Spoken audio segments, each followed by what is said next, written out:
what is the religion according to you? Why do you consider monotheism, polytheism, and atheism to be all part of Hinduism? And what is the culture of a land? How much is there between religion and culture? Yeah, so I have spoken about this in the past, I think a couple of times perhaps. So, okay, what's a religion? So, religion is a Western concept. In India, we have the concept of dharma, which is a very much wider concept.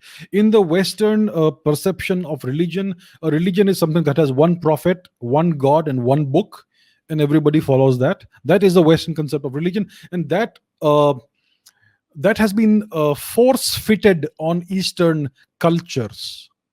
So Eastern cultures have always been polytheistic. Even the ancient Arabic culture was polytheistic actually. So this foreign Western Abrahamic concept of one book, one prophet, one God has been force fitted on Eastern cultures, Eastern traditions. And that's how today we all see it, because this is the way we are taught about religion. So then they have imposed this ism suffix onto Eastern traditions: Hinduism, Tengriism, Confucianism, Taoism, and whatever else, Shintoism. So that's the kind of thing that's been done. Our traditions are very, very diverse, very wide. Now, why do I consider monotheism, polytheism, atheism to be part of Hinduism? Well, it's so what is Hinduism? It's essentially a number of ancient philosophical traditions, a number of interrelated, interconnected philosophical schools of thought that are extremely diverse. So I have spoken about this in the past. Let me give you a very brief overview again. So we have, I think, 8 or 9 schools of thought in Hinduism, major schools of thought. There are many other smaller schools of thought. The first one is Charvaka, which is atheism. It is pure materialism. It rejects the existence of God. Then you have the Jaina school of thought, Jaina philosophy, which does believe in karma and rebirth, but it is also an atheistic school of thought. It rejects the existence of any God. Then you have the Bauddha philosophy, which is again a dharmic philosophy. It believes in karma and rebirth, but it is again mostly atheistic. It rejects the existence of God. Then you have Nyaya, which is realistic. It is a realistic philosophy based upon logic. So in Nyaya, the Atma or the self is distinct from the mind and the body. There is karma and rebirth, and it does believe in the existence of God. That is Nyaya. Then you have Vaisheshik, in which there is the belief in karma and rebirth, and there is a belief in the existence of God. Then you have the Sankhya philosophy, which is dualistic realism, in which there is no need for God. Then you have yoga philosophy, which admits the existence of God, and it is essentially a form of Sankhya, theistic Sankhya. Then you have Mimamsa, which is based upon the Vedas.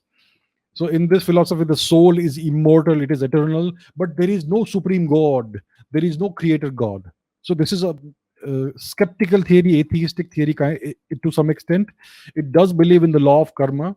It says this law is an autonomous, natural, and moral law that rules the world. And finally, we have Vedanta, which says that there exists a supreme person who permeates the entire universe and yet who remains beyond it. So these are the major schools of thought of what we call Hinduism today. As you can see, there is such a wide panoply of ideas and beliefs, and it's different systems.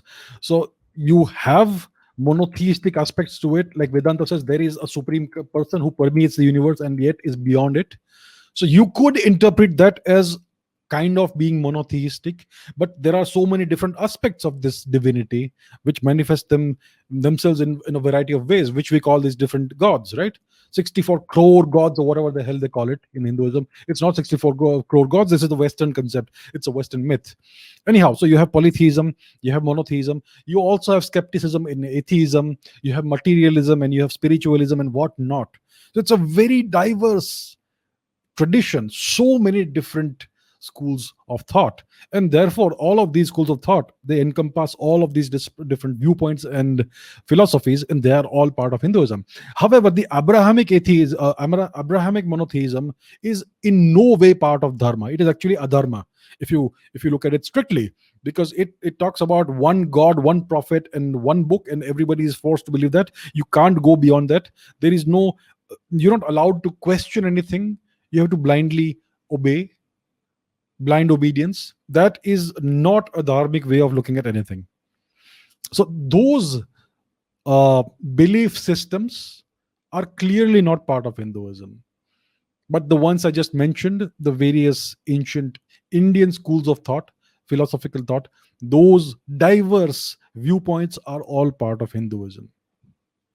Now, what's the difference between a culture and a religion? Well, in the case of the Eastern traditions, there's very little difference between culture and religion, because what what we call Hinduism is not really a religion, because we don't have one book, one God, and one prophet. We have so many different viewpoints.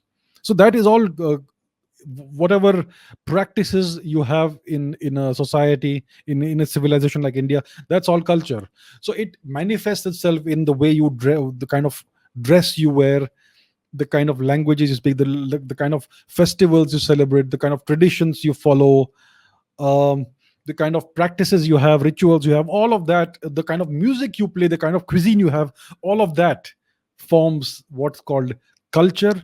And clearly the what is called religion is a major component of that.